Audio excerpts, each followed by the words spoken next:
From mysterious numbers encoded by the most famous artists of all time to an effective middle finger in a religious masterpiece, today we look at 10 secret messages hidden in famous paintings.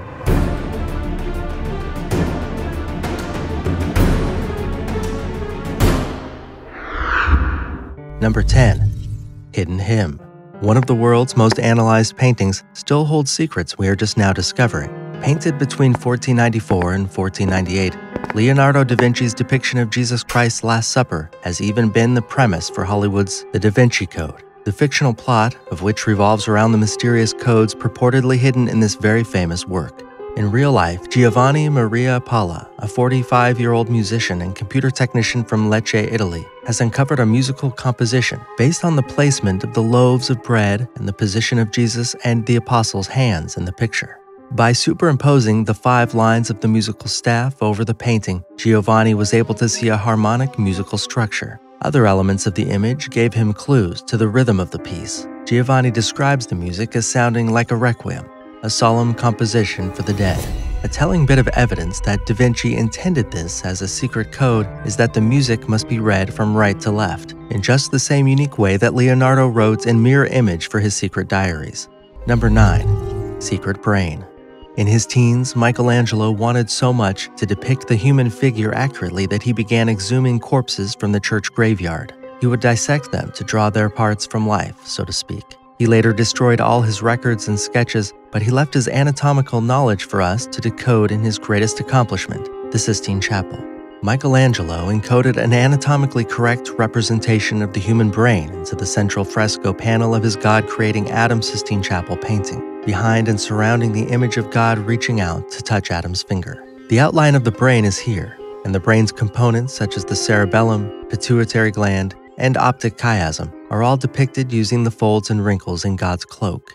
It's all there, just as young Michelangelo would have seen for himself in his churchyard cadavers. What message is Michelangelo's code sending? Is God granting Adam intelligence in addition to life? Is Adam creating God through his brain? We can't ask Michelangelo, so unfortunately we'll never know. Number 8. Madonna Child UFO. An intriguing painting entitled The Madonna with Saint Giovanni is thought to have been painted by Domenico Ghirlandaio, a contemporary of Botticelli. Born in Florence, he lived from 1448 to 1494 during the Italian Renaissance. Michelangelo himself was once an apprentice in Ghirlandaio's shop.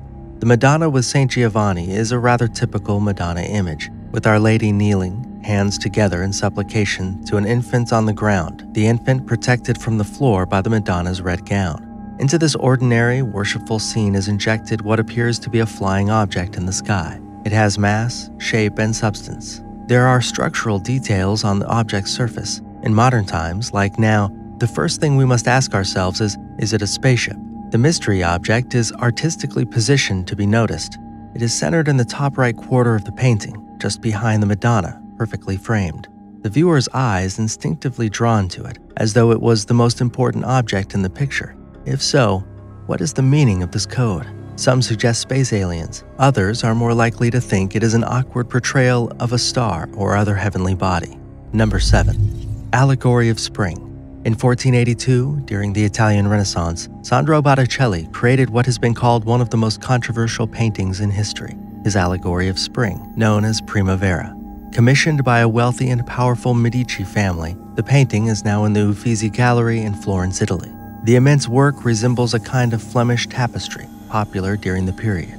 Presented in the piece are 9 near life-sized mythological gods and goddesses gathered in a fruit grove.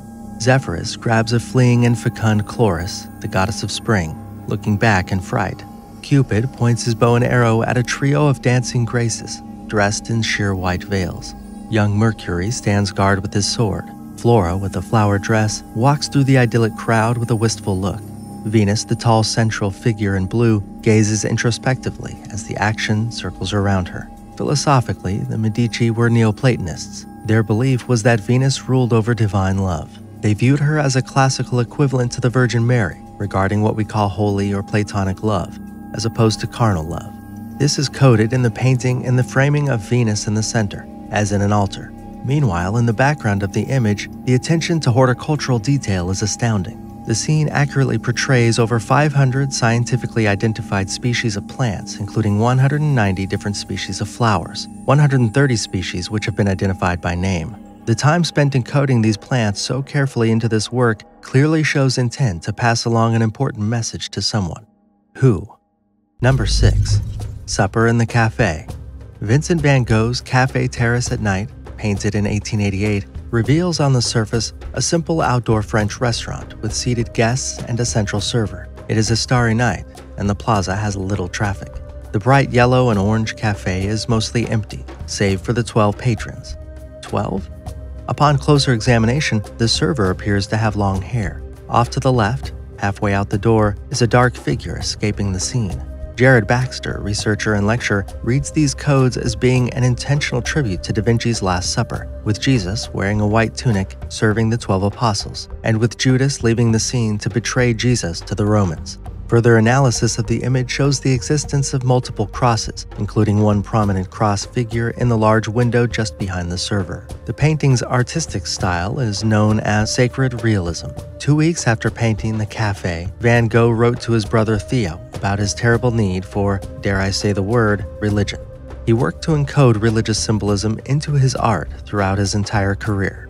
Number 5. Given a fig. To give someone a fig is an obscene gesture equivalent to the middle finger in America. It shows a severe lack of respect. Michelangelo coded the fig itself into the ceiling of the Sistine Chapel. Pope Julius II engaged Michelangelo to design and construct his Pope-worthy tomb in 1505. It was a monumental task that would end up taking 40 years. Michelangelo began the job, spent a year importing marble, produced over 40 statues, then Pope Julius stopped paying him.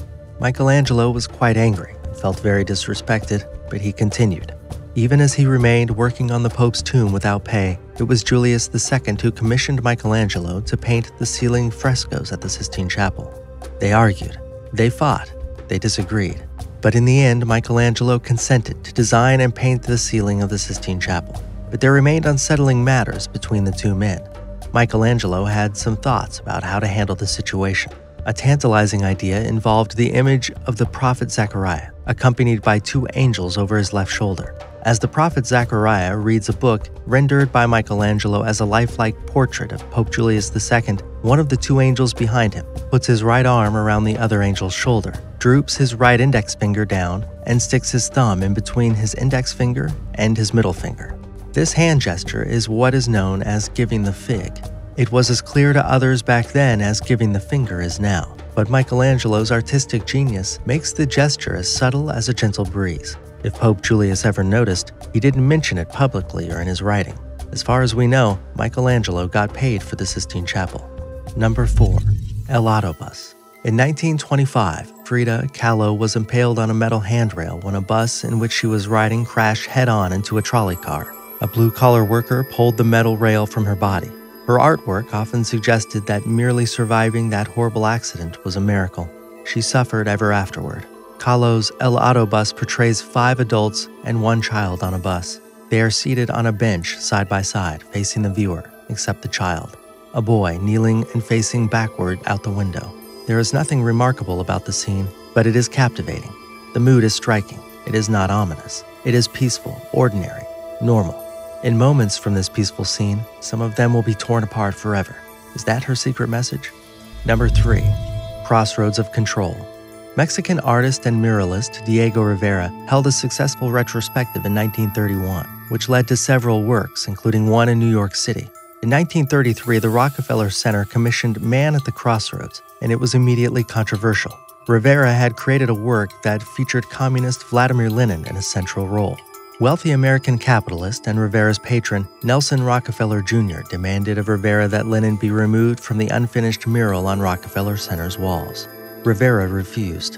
Rockefeller paid Rivera in full for his work on the incomplete project and dismissed him, then destroyed the mural. But Rivera wasn't finished. Less than 10 months after Rockefeller's destruction of Man at the Crossroads, Rivera unveiled an enormous 15.75-foot by 37.5-foot mural entitled Man, Controller of the Universe, at the opening of the Museo del Palacio de Bellas Artes in Mexico City. The mural, completed in 1934, still survives today. Again, Rivera's new mural compares and contrasts the politics of communism and capitalism through the use of images, iconography, and symbolism. In this mural, the worker is central to the composition and the message. Resurrected are Lenin, Trotsky, and Marx. Where it gets personal is in his portrayal of the capitalistic wealthy, represented by Nelson Rockefeller Jr. himself.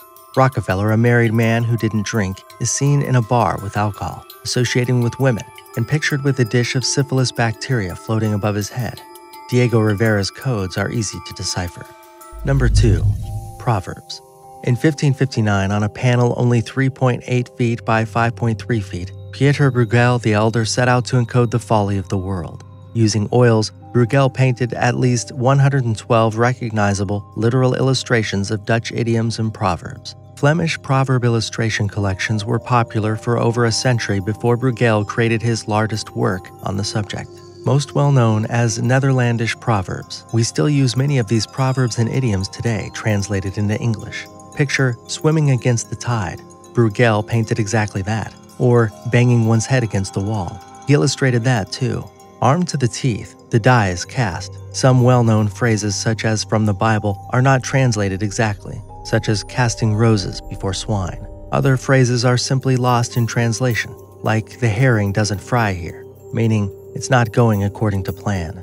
It is nearly impossible for a modern English speaker to derive this meaning from the literal depiction on the painting today, but the code is still there to be broken. Other codes depicted require knowledge of the contemporary customs and traditions. One alternate title for the Netherlandish proverbs is The Blue Cloak, a story about a man who places a blue cloak upon his wife on horseback, indicating to the village that she is cuckolding him. Another idiom of the time is to marry under the broomstick, which means to live together without the sanctity of marriage. To trick someone is to shave the fool without lather, and to be in terrible distress is to run like one's backside is on fire. So don't gaze at the stork and waste your time. Try to kill 2 flies with 1 stroke, and be efficient so that you don't fall from the ox onto the rear end of a donkey. That means hard times. Number 1. Paintbynumbers.